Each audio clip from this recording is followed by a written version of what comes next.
Hello student, मैं उजागर सिंह। आज का क्लास 12th इंग्लिश ग्रामर और टॉपिक है ट्रांसफॉर्मेशन। इसका अर्थ है वाक्य के रूप में परिवर्तन या रूप परिवर्तन। ट्रांसफॉर्मेशन का अर्थ टू चेंज द फॉर्म होता है। अतः किसी वाक्य के एक रूप को बिना अर्थ में परिवर्तन किए दूसरे रूप में बदल देना ट्रांसफॉर्मेशन कहलाता है। मतलब कि कहने का तात्पर्य ये है कि हम अर्थ में परिवर्तन नहीं करते हैं, उसके सिर्फ फॉर्म में परिवर्तन करते हैं। जैसे एग्जाम्पल के थ्रू देखिए, दिस बुक इज डिफ़िकल्ट, ये एक अफर्मेटिव सेंटेंस है। और जब इसका हम ट्रांसफॉर्मेशन करते हैं तो this book is not easy, ये आपका निगेटिव में, लेकिन अर्थ हमारा सेम है।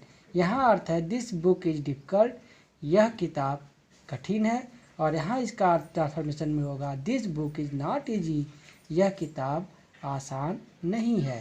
तो यहाँ पे देख रहे हैं कि हमारा मीनिंग वही है, सिर्फ इसका फॉर्म चेंज हुआ है। इसी प्रकार सेकेंड एग्जाम्पल है he is too proud to learn. इसका अर्थ ये है कि ही इज़ टू प्राउड, वह इतना अधिक घमंडी है, टू लर्न सीखने के लिए वह अत्यधिक घमंडी है। He is so proud that he can not learn, ये इसका ट्रांसफॉर्मेशन होगा। इसका भी अर्थ वही है कि ही इज सो प्राउड, इतना अधिक घमंडी है, that he can not learn, कि वह सीख नहीं सकता है। अब यहाँ पे ट्रांसफॉर्मेशन की विभिन्न विधियाँ हैं, जिसमें फर्स्ट मेथड जो है वो कंटेनिंग एडवर्ब टू। इसमें एक बार एडवर्ब टू को हटाना होता है और दूसरे में एडवर्ब टू को लगाना होता है। तो पहला आपका जो है वो रिमूव टू, यानी एडवर्ब को टू को हटाकर। इसमें ये कहा गया है कि जब एडवर्ब टू हो सेंटेंस में, टू के बाद एडजेक्टिव हो और एडजेक्टिव के बाद इन्फिनेटिव हो। इन्फिनेटिव का मतलब टू प्लस वर्ब का फर्स्ट फॉर्म। तो जब ट्रांसफॉर्मेशन करते हैं तो टू के स्थान पे सो लगाते हैं एडजेक्टिव, उसके बाद ये जो टू इन्फिनेटिव है इसको हटा करके यहाँ पे कंजंक्शन टू लगाते हैं। उसके बाद सब्जेक्ट के बाद हेल्पिंग वर्ब कैन या कुड, प्रेजेंट टेंस है तो कैन और पास्ट टेंस है तो कुड। उसके बाद नॉट का प्रयोग करते हैं, फिर फाइनाइट वर्ब लगाते हैं। जैसे एग्जांपल है he is too weak to work. यहाँ पे देखें कि टू जो है ये हमारा एडवर्ब है और वीक जो है हमारा एडजेक्टिव है, और एडजेक्टिव का टू वर्क जो है ये आपका इन्फिनेटिव है। तो two plus adjective plus infinitive के फॉर्म में जब हो तो ट्रांसफॉर्मेशन जब चेंज करते हैं, ट्रांसफॉर्मेशन इसको बनाते हैं तो टू के स्थान पे सो लगाते हैं और इन्फिनेटिव में जो टू लगा है उसके स्थान पे हम एडजेक्टिव के बाद कंजंक्शन डैट लगा करके फिर जो सब्जेक्ट आपका ही है उसी सब्जेक्ट को हम डैट वाले क्लाज में लिखते हैं।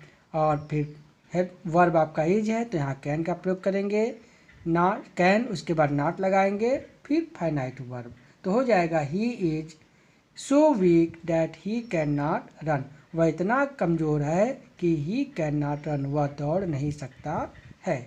इन्फिनेटिव का अर्थ होता है जब लेते हैं तो ना, ने, नी के अर्थ में इसका प्रयोग किया जाता है। नेक्स्ट रूल,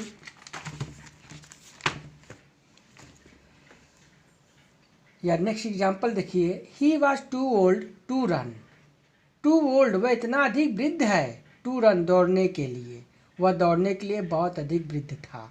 देखिए वाज यहाँ पे आपका पास्ट टेंस है तो he was too old to run, वह इतना अधिक वृद्ध था किसके लिए, टू रन दौड़ने के लिए।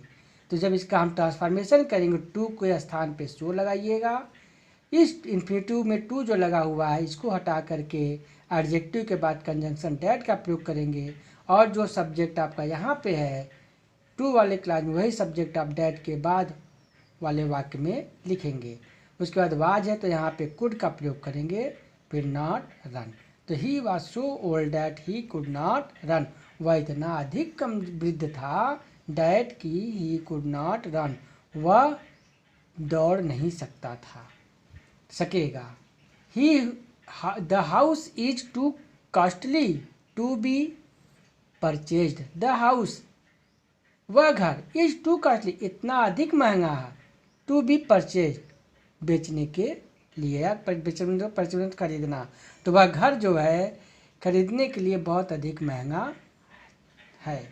तो the house is so costly that it can not be purchase, वह मकान जो है बेचने के लिए काफ़ी अधिक महंगा है। इसका अर्थ ये होगा, इतना अधिक महंगा है कि it can not be purchase, कि उसे बेचा नहीं जा सकता। रूल नंबर 2 देखिए। रूल नंबर 2 कहता है कि अगर सब्जेक्ट आया हो, सब्जेक्ट के बाद वर्ब हो, फिर एडवर्ब टू हो, टू के बाद एडजेक्टिव आया और जो यहाँ पे इन्फिनिटिव है वो निगेटिव में हो, यानी नॉट प्लस इन्फिनिटिव हो, तो हम जब इसका ट्रांसफॉर्मेशन करते हैं तो टू के स्थान पे सो लगाते हैं, उसके बाद एडजेक्टिव के बाद डैट लगाएंगे, डैट के बाद जो सब्जेक्ट टू वाले क्लास में रहेगा वही सब्जेक्ट हम जो है डैट के बाद लिखते हैं, फिर कैन या कुड और उसके बाद वर्ब, फिर ऑब्जेक्ट। इसमें इन्फिनिटिव में से नॉट को हम अब हटा देते हैं।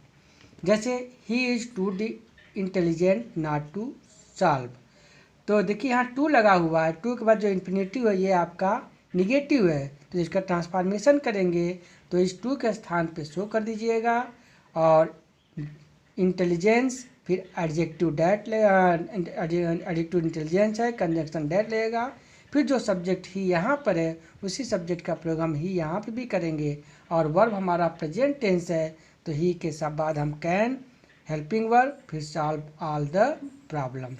नॉट को हम यहाँ पे यूज नहीं करते हैं।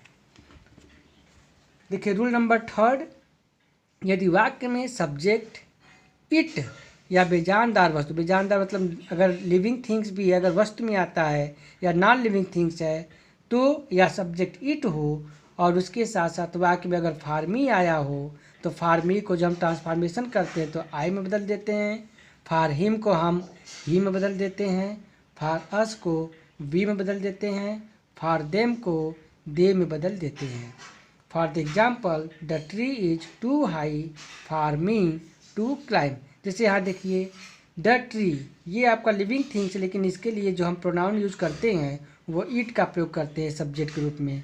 तो यहाँ पे अगर सब्जेक्ट इट मान लिया जाता है अगर ट्री के स्थान पे, और यहाँ फार में आया है, तो जब हम ट्रांसफॉर्मेशन करेंगे तो टू के स्थान पे सो लिखिएगा, फिर वर्ब आएगा और फार्मी को हम आई में कन्वर्ट कर देंगे, आई में बदल देते हैं, तो आई कैन नॉट क्लाइंब, यानी the tree is so high that I can not climb.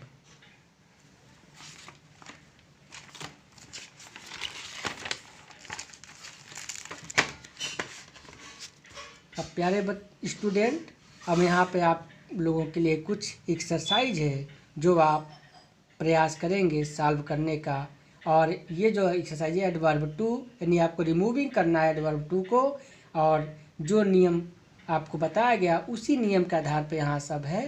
तो ये एक्सरसाइज जो है आप जो है होम असाइनमेंट के अंतर्गत आप इसको कर लीजिएगा, और यदि आपको नहीं आएगा तो आप कमेंट बॉक्स में जो है कमेंट लिख करके भेजिएगा, तो अगले नेक्स्ट डे जो है आपको इसको हम सॉल्व करा देंगे। धन्यवाद।